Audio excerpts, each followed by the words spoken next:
বৌ সোমাই আহাচোন, ভিতৰলৈকে আহা। কি কৰি আছে? তুমি হ'বলা। কলে যোৱানো ইমান ৰমক চমক ওলাই আহিছা যে? আজি মানে আমাৰ এনিভাৰ্চাৰী যে, সেইকাৰণে নতুন সাজযোৰ পিন্ধি লৈছো আৰু পাৰ্কলৈ যাম বুলি ভাবিছো।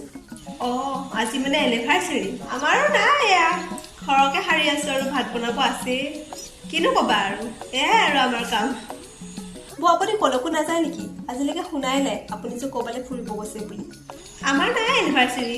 মানুহজন সদায় কামতে থাকে আৰু ব্যস্ত। কেতিয়াবা সময় পেলাই নিম বুলি কৈছে। ময়ো কৈ থৈছো পাৰ্কলৈকে যাম বুলি। মাজে মাজে যাব আকৌ, তেতিয়া মনটো ভাল লাগি থাকিব। এই চচমাজোৰে কিয় পিন্ধি আহিব লাগে? এই চচমাযোৰ এই মানুহজনে কৈছে পিন্ধি লোৱা, ভাল লাগে বোলে মোক দেখি, আৰু মানে অলপমান ফটো উঠিম যে সেইবাবে। তেখেতে ভাল পায়। ঠিকে আছে, ভালে লাগিছে দিয়া। বৌ মানুহজন আহিলে দিয়ক, মানে তেল ভৰাব গৈছিল যে, সেইকাৰণে বোলে আপোনাৰ ওচৰৰ পৰা সাউতকে আহোগৈ। আহো দিয়ক। যোৱা যোৱা।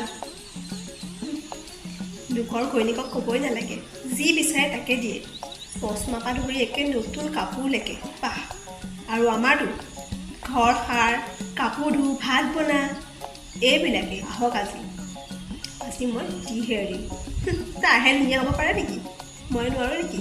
মই যাব নোৱাৰো নেকি? তাই মোক চলাবলৈ আহে।